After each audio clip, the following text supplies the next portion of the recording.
Hi అండి, అందరికీ నమస్కారం. అందరు ఎలా ఉన్నారు? నేను బాగున్నాను. మీరు కూడా బాగుండాలని మనస్ఫూర్తిగా కోరుకుంటూ, ఇంట్లో అప్పుడప్పుడు మనం ఎంత కేర్ తీసుకున్నా కొన్ని కొన్ని విషయాలు అలా జరిగిపోతూ ఉంటాయి. చిన్న చిన్న విషయాలైనా సరే ఇంట్లో ఆడవారము ఫ్రిడ్జ్లో కూరగాయలు కానీ, కిచెన్లో పప్పు దినుసులు కానీ, ఏ ఐటమ్ అయినా సరే ఉందా లేదా అని ప్రతి క్షణం చెక్ చేసుకుంటూ ఉంటూనే ఉంటాము ఎప్పటికప్పుడు. కానీ అయినా సరే అప్పుడప్పుడు అలా జరిగిపోతూ ఉంటాయి. మా ఇంట్లో కూడా అదే జరిగింది ఈరోజు నాకు. ఇంకా లంచ్ విషయం తర్వాత చూద్దామనేసి ముందుగా అయితే బ్రేక్ఫాస్ట్ ఈ విధంగా ప్రిపేర్ చేస్తున్నాను. ఇడ్లీ పిండికి అయితే చిన్న చిట్కా మీకు అందరికీ తెలిసే ఉంటుంది. ఈ చిన్న చిట్కా అనేది మనకు సమ్మర్లో అంటే తొందరగా పిండి పులిసిపోతుంది, చక్కగా దూదిలాగా వచ్చేస్తాయి ఇడ్లీలు. పిండి ఎంత పులిసిపోతే అంత చక్కగా వస్తాయి కదా ఇడ్లీలు. అయితే మనకు కొంచెం రెయినీ సీజన్లో వింటర్లో ఎక్కువగా పిండి పులకపోవడం వల్ల ఇడ్లీ అనేది మనకు కొంచెం గట్టిగా వస్తాయి. పిండి చక్కగా పులిసిపోవాలంటే మట్టుకు మనము క్యాప్ అనేది గట్టిగా ఫిక్స్ చేసుకోవాలి. ఇంకా దానిపైన కొంచెం వింటర్లో రెయినీ సీజన్లో ఒక పెద్ద పాత్ర ఏదైనా గాలిపోకుండా బోర్లించినట్టయితే పిండి పర్ఫెక్ట్గా పులిసిపోతుంది. ఇడ్లీ అనేది చాలా పర్ఫెక్ట్గా వస్తుంది మనకి, చాలా సాఫ్ట్గా. ఇడ్లీ పాత్రలో ఇడ్లీ పిండి వేసుకొని ఇక్కడ అవి ఉడికే లోపల పల్లీ చట్నీ అనేది పోపు వేసుకుంటున్నాను. పోపు దినుసులు వేసేసుకొని 10 మినిట్స్లో చక్కగా ఉడికిపోయాయి ఇడ్లీలు. చూడండి, ఇంకా ఇడ్లీలను ఒక ప్లేట్లో వడ్డించుకొని బ్రేక్ఫాస్ట్ కంప్లీట్ అయిపోయిన తర్వాత ఒక కొరియర్ వచ్చిందండి, ఒక పార్సల్ వచ్చింది. ఇంకా పార్సల్ ఏంటా అని ఓపెన్ చేసి చూస్తున్నాను. నేనేం బుక్ చేసుకోలేదు, ఏంటా అని ఆలోచిస్తున్నాను. ముందు రోజే సిస్టర్ చెప్పారు కానీ నాకు ఐడియా లేదు. ఒక 2 డేస్ ముందు చెప్పారనమాట. ఇక 2 డేస్లో ఒక కొరియర్ వస్తుందక్క, పిక్ చేసుకో అనేసి. ఏంటి అంటే శారీ ఒకటి వచ్చింది, పట్టు శారీ చాలా బాగుంది. ఇంకా ఆషాఢం శ్రావణ మాసం వచ్చేస్తుంది కదా, మీకు కూడా యూజ్ అవుతుందని ఈ అన్బాక్సింగ్ వీడియో అయితే చేస్తున్నాను. చెల్లి వాళ్ళు యూఎస్లో ఉండటం వలన వాళ్ళకు ఏమో రిక్వైర్మెంట్ ఉన్నా సరే వాళ్ళకు సంబంధించిన ఐటమ్స్ అన్నీ మా ఇంటికి కొరియర్ అడ్రస్ అనేది పెట్టుకుంటారు. మేము మళ్ళీ యూఎస్కి పార్సల్ పంపిస్తామన్నమాట, వారికి సంబంధించిన ఐటమ్స్ అన్నీ, శారీస్ కానీ ఇంకా ఇతరత్ర ఏ ఐటమ్స్ ఉన్నా కూడా. కాకపోతే ఇప్పుడు అవసరం లేదండి, శ్రావణ మాసంకి చెల్లి ఇక్కడికి వస్తుంది. వచ్చేసి సమ్మర్లో 2 మంత్స్ ఉండి వెళ్ళిపోతారు. వాళ్ళకి కూడా కొత్త ఇల్లు అనేది కన్స్ట్రక్షన్ అవుతూ ఉంది, కంప్లీట్ అయింది ఆల్మోస్ట్. ఇంకా సత్యనారాయణ వ్రతం అలాగా చేసుకుంటామనేసి శారీ అయితే బుక్ చేసుకుందంట. ఇంకా అందులో శ్రావణ మాసం కూడా వస్తుంది కదా. వారేనండి పర్ణికారెడ్డి శారీస్ అనేసి హైదరాబాద్లో ఉంటారు. ఇంకా వారి దగ్గరే శారీ, ఇంకా వారే బ్లౌజ్ వర్క్ స్టిచ్చింగ్ అంతా వారే చూసుకున్నారు. శారీస్ సేల్ చేస్తారు, అలాగే బొటిక్ కూడా బ్లౌజెస్ స్టిచ్చింగ్ చేస్తారు, బ్లౌజెస్ పైన వర్క్ చేస్తారు. వర్క్ అయితే చాలా బాగా వచ్చింది అనిపించింది. కొంచెం అన్నీ ఆన్లైన్లోనే కాబట్టి ఎట్లా వస్తుందో శారీ కలర్ కానీ ఇదంతా అని టెన్షన్ పడ్డాం. కానీ అంటే సూపర్గా ఉంది. మనకు బార్డర్ కలర్ వచ్చేసి కాపర్ కలర్ లాగా వచ్చింది, మంచి కొంచెం యాంటిక్ కాపరు మిక్స్ అయినట్టుగా. అదే థ్రెడ్ పెట్టేసి బ్లౌజ్కి ఇలాగా వర్క్ అయితే చేసింది. చూడండి ఎంత బాగుందో, చాలా బాగుంది. మనకి మీరు గమనించినట్లయితే బ్లౌజ్కి బార్డరు, ఆ బార్డర్ కింద కూడా వర్క్ వచ్చింది చూడండి. ఆ వర్క్ ఏంటంటే వేరే పీస్ తీసారనమాట. అంటే బ్లౌజులోదే ముందుగా పీస్ తీసి ఆ పీస్ పైన ఇలాగ వర్క్ చేసి తర్వాత అటాచ్ చేశారు. లుక్ అయితే చాలా బాగుంది అనిపించింది. ఫస్ట్ టైం ఈ విధంగా బ్లౌజ్ని కొంచెం వెరైటీగా వర్క్ చేసుకోవటం. మేము హ్యాండ్స్కి బార్డర్ పెట్టుకుంటాం కానీ బార్డర్ కింద వర్క్ అనేది అయితే ఫస్ట్ టైం చేయించుకున్నాం. కానీ చాలా బాగా వచ్చింది. వారే కొంచెం ఎంకరేజ్ చేసి బాగుంటుంది మేడం ఇలా వేయించుకోండి అని చెప్పారు. శారీని ఇంకా ప్యాక్ చేసి లోపల పెట్టేసిన తర్వాత ఇంకా లంచ్ చెప్పాను కదా, వెజిటేబుల్స్ అయితే ఏమీ లేవు ఇంట్లో. తీరా చూస్తే ఇది తోటకూర. అసలు ఎలాగా తొట్లోకి వచ్చిందంటే తెలియదు, మేమైతే అసలు పెట్టనే లేదు. పిట్టలు అవి పిచ్చుకలు ఎప్పుడు తరచూ వస్తుంటాయి, అవేమన్నా తీసుకొచ్చి అట్లా వేసావేమో. తొట్టిలో అయితే చాలా నిండుగా వచ్చేసింది తోటకూర. మా మేడైతే ప్రతిరోజు చెప్తుంటుందన్నమాట, అమ్మ తెంచేసుకోండి మళ్ళీ ఆకు ముదిరిపోతూ ఉంటుంది అనేసి. నేను పెద్దగా కాన్సన్ట్రేషన్ చేయలేదు. తీరా చూస్తే ఇవాళ వెజిటేబుల్స్ కూడా ఇంట్లో ఏమీ లేవు. చూడండి, తొట్టి నిండా చాలా గ్రీన్గా చాలా చక్కగా వచ్చింది, అసలు ఎవరు పెట్టకుండానే.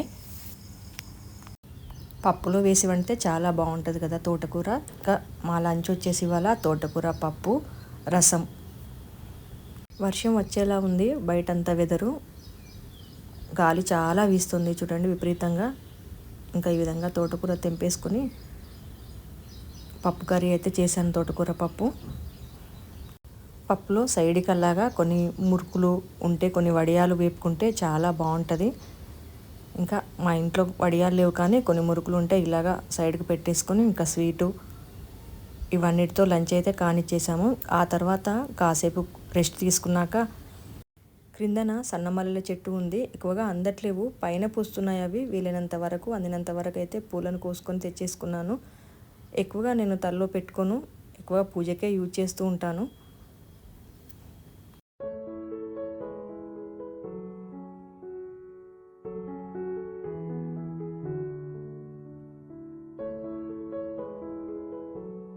చూడండి, క్రిందన జాజిపూల చెట్టు, ఆ పక్కనే సన్నమల్లెల చెట్టు ఉంటుంది. పైన ఇలాగా పందిరిలాగా వేసి చాలా చక్కగా గ్రీన్గా నిండుగా ఉంటుంది చెట్టు. పూలు కూడా చాలా పూస్తుంది, కానీ మనకు అందవన్నమాట. అక్కడ పైన ఉండిపోతాయి అవి. ఇంకా అందినంత మట్టుకే తెంచేసుకుంటాము రోజు. చూడండి, ఈ విధంగా కొన్ని ఫ్రిడ్జ్లో పెట్టిన నేను బయట మనము గాలికి అట్లాగా ఆరబయట పెట్టేస్తే కనుక తెల్లారేసరికి మంచిగా విచ్చుకుంటాయి. పూజకల్లాగా మనం యూజ్ చేసుకోవచ్చు. ఇంట్లో ఇద్దరమే ఉంటాం కాబట్టి కర్రీస్ అనేది అయితే ఎక్కువ అయిపోవు. ఆఫ్టర్నూన్ లంచ్కి ప్రిపేర్ చేస్తే మ్యాక్సిమం నైట్ కూడా వచ్చేస్తాయి. ఎప్పుడైనా లేవో అనుకున్నప్పుడు మళ్ళీ నైట్కి వేరే ప్రిపేర్ చేయాల్సి ఉంటుంది.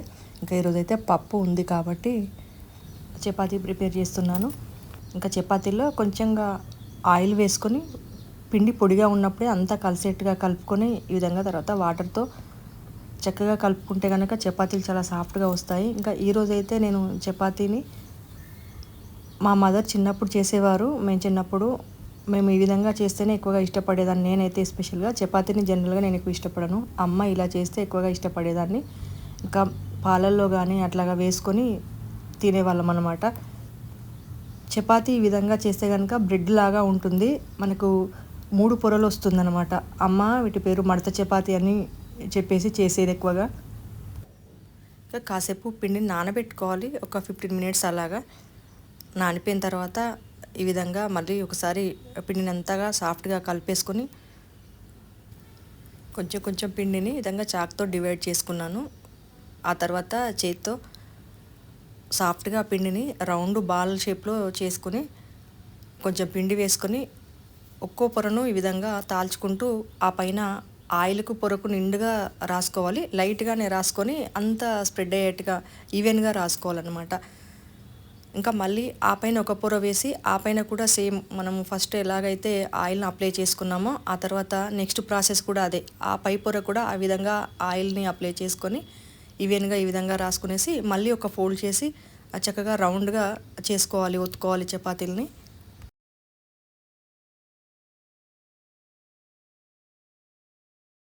ఒకసారి రౌండ్గా చపాతీని చేసుకొని ఈ విధంగా అప్లై చేసుకున్నాక చూడండి, మళ్ళీ ఇలాగా ఫోల్డ్ చేసుకొని ఈ ఫోల్డింగ్ పైన కూడా ఇంత క్రితం మనం ఆయిల్ అప్లై చేసుకున్నట్టుగానే మళ్ళీ ఇక్కడ ఇలాగ పైన ఆయిల్ అప్లై చేసుకోవాలి.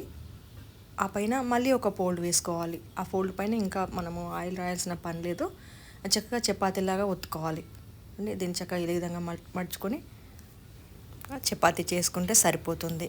ఇంకా ఆ తర్వాత అన్ని చపాతీలని హై ఫ్లేమ్లో పెట్టుకొని కాల్చుకోవాలి. ఎందుకంటే ఈ విధంగా పొరలు పొరలుగా చేస్తాం కాబట్టి చపాతీ మాత్రం కొంచెం మందంగా వస్తుంది. లో ఫ్లేమ్లో పెట్టి కాల్చుకుంటే కనుక ఇవి మనకు చపాతీలు గట్టిగా అయిపోతాయి. అందుకని హై ఫ్లేమ్లోనే పెట్టుకొని అన్నీ కాల్చుకోవాలి. ఇలా చేసుకున్న చపాతీలు కొంచెం చల్లారిపోయినా కానీ నెక్స్ట్ డేకు అలా మిగిలిపోయినా కూడా చాలా సాఫ్ట్గా ఉంటాయి. మనకు బ్రెడ్ లాగా ఉంటాయి అన్నమాట. అసలు గట్టిగా అయితే అవ్వవు. చపాతీ చేస్తున్నంతసేపు నేనైతే ఒక విషయాన్ని గుర్తు తెచ్చుకుంటూ ఉంటాను. ఇప్పుడు చపాతీలు తాల్చే పీట వచ్చేసి అమ్మ చాలా రోజులు మా ఇంటి దగ్గర పుట్టింటి దగ్గర యూజ్ చేసి నేను మా అత్తింటికి వెళ్తున్నప్పుడు ఇచ్చి పంపించారు. ఇంకా అమ్మకు గుర్తుగా కూడా నేను కొత్తది ఏదైనా తీసుకునే అవకాశం ఉన్నా ఎప్పుడు తీసుకోలేదు. అది టేక్వుడ్తో చేయించిన పీట. నాకు అదే పెద్ద మెమొరీ. ఎప్పుడు చపాతీలు కాల్చుకుంటున్నా ఆ విషయాన్ని నేను ఎప్పుడు గుర్తు చేసుకుంటూ ఉంటాను. అంటే నా మ్యారేజ్ అయిపోయి 27 ఇయర్స్, అంతకుముందు ఒక 10 ఇయర్స్, దాదాపు ఒక 40 ఏళ్ళ చరిత్ర కలిగిందండి ఆ పీట. ఇంకా చూడండి, ఇక్కడ చపాతీలు అయితే ఎంత సాఫ్ట్గా ఎంత చక్కగా చేయొచ్చు. చూడండి, మీరు లోపల చూస్తే ఆ విధంగా పొరలు చూడు ఒక లేయర్గా లేస్తూ ఈ విధంగా చక్కగా కనిపిస్తుంది. అంటే కొంచెము లైట్గా ఇష్టపడే వాళ్ళైతే ఈ చపాతీలు ఇష్టపడతారో లేదో, కొంచెం మందంగా ఉన్న పర్వాలేదు అనుకుంటే మాత్రం చాలా బాగుంటాయి సాఫ్ట్గా. చపాతీ కాల్చడం కంప్లీట్ అయిపోయిన తర్వాత అలా బయటకు వచ్చేసరికి ఆకాశం అంతా రెడ్ కార్పెట్ పరిచినట్టుగా ఉంది. అప్పుడప్పుడే చంద్రుడు ఇలాగా బయటికి వస్తున్నాడు మబ్బుల్లో నుంచి. ఇవాళకైతే ఇంతేనండి వీడియో. మరో మంచి వీడియోతో మళ్ళీ కలుద్దాం. అంతవరకు బాయ్ అండి.